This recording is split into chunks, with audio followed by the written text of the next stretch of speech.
우리를 향한 하나님의 뜻은 은혜이며 축복입니다. 하나님은 모든 사람이 생명을 얻고 주의 은혜와 축복 안에 행복한 삶을 누리길 원하십니다. 그러나 많은 사람은 그 사실을 알지 못한 채 자기의 생각대로 자기의 길을 걸어갑니다. 그래서 우리의 삶이 힘들어지고 어려워지며 세상 곳곳마다 탄식의 소리가 가득합니다.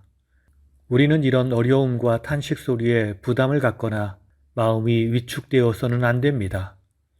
왜냐하면 우리를 보호하시며 인도하시는 주님의 손길이 있기 때문입니다. 오늘 이 하루가 주님의 보호하심 속에 마음의 평안을 누리고 삶의 축복을 누리는 아름다운 하루가 되길 주님의 이름으로 축복합니다. 오늘은 예레미야 44장과 45장의 말씀을 통독합니다. 44장 애굽은 멸망하며 의지하는 너희도 멸망하리라. 44장 15절에서 30절 우상 숭배 고수를 재천명하는 유다 잔류민들을 향한 최종 심판 선언. 15에서 19절 예레미야의 심판 경고에도 유다 잔류민들이 우상 숭배를 고집하다. 자기 아내들이 다른 신들에게 분향하는 줄을 아는 모든 남자와 곁에 섰던 모든 여인들, 그들이 말하기를 내가 여호와의 이름으로 하는 말을 듣지 아니하리라. 우리 조상들처럼 하늘의 여왕에게 분향하고 그 앞에 전제를 드리리라. 그때가 부하였고 행복했었도다. 20절에서 23절 우상숭배로 유다가 멸망 상태임을 지적하다. 예레미야가 백성들에게 말함.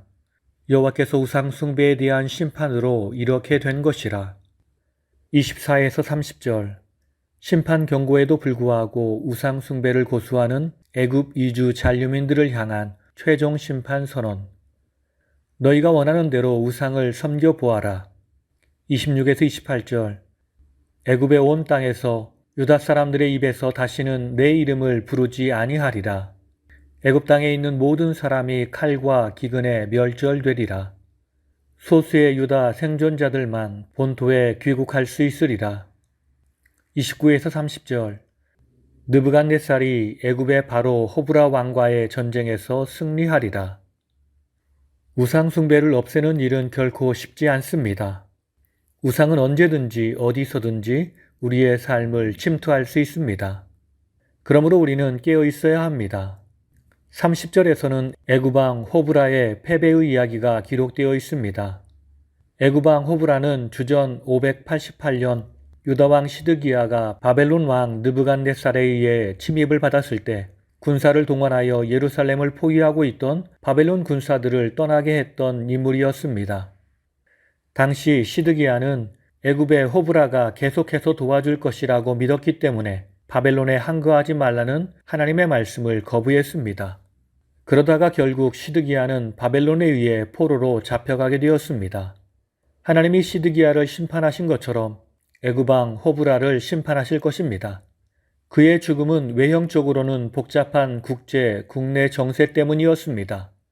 주전 570년경 리비아와 전쟁을 치르고 있던 일련의 군부 세력은 호브라 왕에 대한 반란을 도모하였고 호브라 왕은 그들을 평정하기 위해 아마시스 장군을 보냈습니다. 하지만 아마시스는 호브라에 대한 반기를 들고 자기가 애굽의 왕 바로라고 선포합니다. 그로부터 3년이 지난 후에 호브라는 처형을 당하게 됩니다. 이것은 사람들이 이룬 일처럼 보이지만 하나님의 섭리로 이루어진 일이었습니다. 45장 고뇌하는 바룩을 향한 하나님의 말씀. 첫 번째 45장 1절에서 5절 임박한 유다 심판과 개인적 박해로 고뇌하는 바룩을 향한 예언의 말씀. 1절 주전 605년 바룩이 여호와의 심판 예언을 대필하는 작업을 종료하다. 여호야김 넷째 해 바룩이 예레미야가 불러주는 대로 이 모든 말씀을 책에 기록함. 1절에서 5절 바룩을 향한 여호와의 말씀. 3절에서 5절 고뇌 중에 대사를 도모하는 바룩을 향한 위로와 만류. 나 여호와가 계획하고 모든 일을 이룬다. 너는 여러 가지 생각하지 말고 내 말에 순종하라. 내가 모든 육체에 재난을 내리지만 내 생명을 보존하여 주리라. 45장의 기록은 유다가 멸망한 상태인데 갑자기 유다가 멸망하기 전의 사건을 기록하고 있습니다. 사실 이 말씀은 바룩이 예레미야의 지시대로 두루마리 책의 예언의 말씀을 기록하고 성전에 가서 낭독한 뒤에 왕으로부터 핍박을 받은 사건이 소개되는 36장 이후에 위치하는 것이 자연스러워 보입니다. 그런데 예레미야는 이 말씀을 뒷부분에 기록하고 있습니다. 이것은 믿음의 사람들이 끊임없이 하나님을 배반하며 하나님의 말씀에 불순종하는 이 세상에서 많은 어려움과 환난을 당해도 우리가 어떤 조건에 있어도 주님이 우리와 함께 하시며 보호하시고 우리를 위로하신다라는 것을 보여주기 위해서 이렇게 뒤에 위치하게 한 것입니다. 오늘 말씀을 통해서 주시는 교훈은 첫째로 강한 것처럼 보이는 세상을 의지하지 말고 진정한 강자이신 하나님만 의지해야 합니다. 44장 29, 30절을 보면 하나님이 심판의 표징으로 바로 왕 호브라의 전쟁 패배와 죽음을 예언하시는 내용을 다루고 있습니다. 즉 본문에서는 유다인들이 자기 안위를 위해 철석같이 믿고 의지했던 애굽이라는 나라를 하나님께서 어떤 방법으로 멸망시키실지를 보여주고 있습니다. 이러한 하나님의 말씀 그리고 그것의 성취는 불신앙에 사로잡힌 유다 사람들의 기대를 철저하게 무너뜨리는 것으로 하나님 아닌 것, 하나님 외에 다른 것을 의지하는 것이 결국 자신들에게 얼마나 비참한 결과를 초래하는지를 보여주는 말씀입니다. 애굽 왕 호브라는 자기가 의지했던 사람에 의해 배신을 당해 죽게 됩니다. 그러므로 우리는 세상 힘을 의지하지 말고 우리의 유일한 힘이요 능력이신 여호와 하나님을 의지하고 주의 말씀을 의지하며 말씀대로 살아야 합니다. 그럴 때 우리에게 주의 승리와 축복이 임할 것입니다.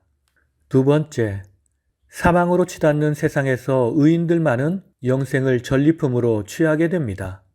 하나님께서는 당신의 주권을 선언하시면서 유다에 내릴 심판의 말씀을 선언하셨습니다. 그런데 이처럼 하나님께서 유다를 심판하시기로 하신 것은 예레미야서 곳곳에서 강조하듯 바로 유다 백성들 전체가 하나님을 거역하며 죄악에 취해 있었기 때문이었습니다. 그래서 이들은 심판을 받을 수밖에 없었습니다. 그런데 45장 5절 말씀을 보면 하나님께서 유독 바룩만은 그 재난으로부터 건져내 주시겠다라고 말씀하십니다.